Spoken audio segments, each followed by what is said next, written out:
Sejahtera, teman-teman kaki pancing sekalian. Selamat datang ke saluran saya di mana kita akan merungkai rahsia alam untuk tangkapan terbaik. Saya tahu ramai yang tak sabar nak tahu bagaimana agaknya keadaan klef ikan pada 30 1 Oktober 2025 di seluruh Malaysia ini. Saya ada berita baik dan sedikit tip yang mungkin akan mengubah hari memancing kalian menjadi lebih luar biasa. Bersedia untuk petua-petua padu yang mungkin membuatkan kalian terkejut kerana hari ini ada sesuatu yang istimewa menanti di perairan kita. Untuk 31 Oktober, mari kita selami beberapa spesies popular yang berpotensi menjadi sasaran utama kita. Untuk ikan haruan, di mana mencari? Sahabat-sahabat, haruan ni memang suka kawasan air tawar yang cetek, berselut dan banyak tumbuhan air seperti keladi atau rumput.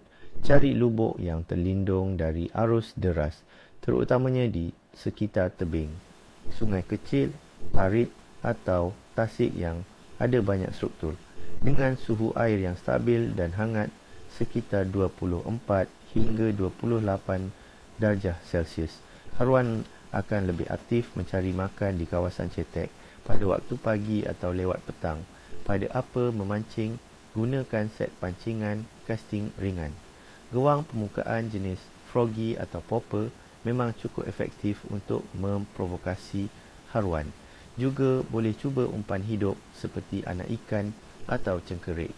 Ingat, haruan ni agresif, jadi casting yang tepat ke arah sarangnya boleh membuahkan hasil. Ini trik kecil saya. Lempar gewang rapat ke tebing, biar ia jatuh perlahan seperti katak jatuh ke air. Untuk ikan siakap, di mana mencari? Siakap raja muara ini selalunya akan berkeliaran di kawasan muara sungai, hutan bakau dan pesisir pantai yang berbatu atau ada struktur reka bentuk seperti tiang jambatan. Dengan fasa bulan membesar dan peratus pencahayaan 73.1%, ia mungkin akan lebih aktif di kawasan yang mempunyai arus sederhana, terutamanya semasa air pasang surut. Cari kawasan yang ada current atau pusaran air, di situlah siakap selalunya menunggu mangsa. Pada apa memancing, spinning atau bait casting dengan gewang tiruan jenis minnow atau soft plastik yang meniru anak ikan.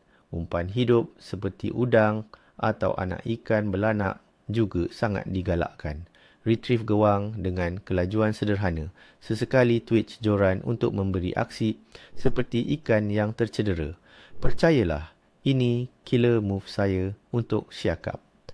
Analisis kondisi memancing. Cuaca. Untuk 31 Oktober 2025, Jabatan Meteorologi Malaysia meramalkan tiada hujan di kebanyakan kawasan utama seperti Kuala Lumpur. Namun, secara purata, bulan Oktober di Malaysia masih dalam musim peralihan dengan kemungkinan ribut petir lokaliti. Jadi, sentiasa bersedia untuk perubahan cuaca mendadak. Suhu udara dijangka panas dan lembap dengan suhu tertinggi sekitar 32 hingga 34 darjah Celsius dan suhu terendah sekitar 23 hingga 24 darjah Celsius. Tekanan atmosfera dijangka stabil yang secara umumnya baik untuk EKLF.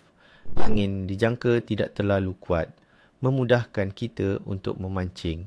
Kelembapan tinggi akan membuatkan kita berpeluh, jadi minum banyak air ya teman-teman. Suhu air. Seperti yang saya katakan tadi, suhu air kekal hangat dan stabil dalam lingkungan 24 hingga 28 darjah Celsius. Di kebanyakan perairan tawar dan pantai, suhu yang konsisten ini biasanya menggalakkan ikan untuk terus aktif mencari makan, tidak terlalu stres dengan perubahan suhu ekstrim. Fasa bulan. Pada 31 Oktober, kita berada dalam fasa bulan membesar dengan pencahayaan sekitar 73.1%. Mengikut kepercayaan kaki pancing lama, fasa bulan membesar ini sering dikaitkan dengan clef yang baik.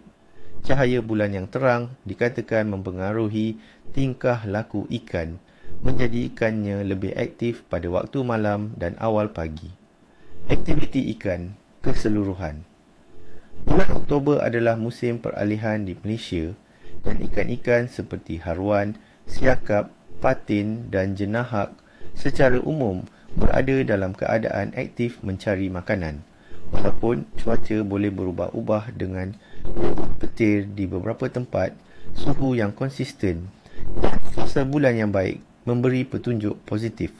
Secara keseluruhannya, saya berani katakan bahawa clef ikan pada 31 Oktober 2025 akan menjadi baik dan berpotensi cemerlang di banyak kawasan, terutamanya jika tiada hujan lebat.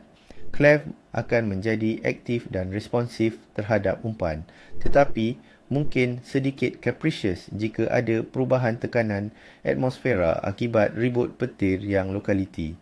Jadi, fokus kepada kawasan terlindung dan perhatikan perubahan cuaca.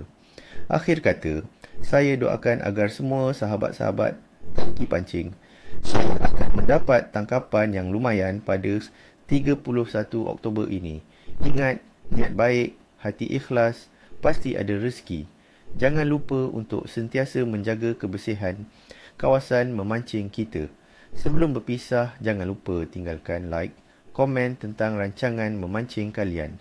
Dan sudah tentu, subscribe ke saluran saya untuk lebih banyak tips dan amalan craft yang padu.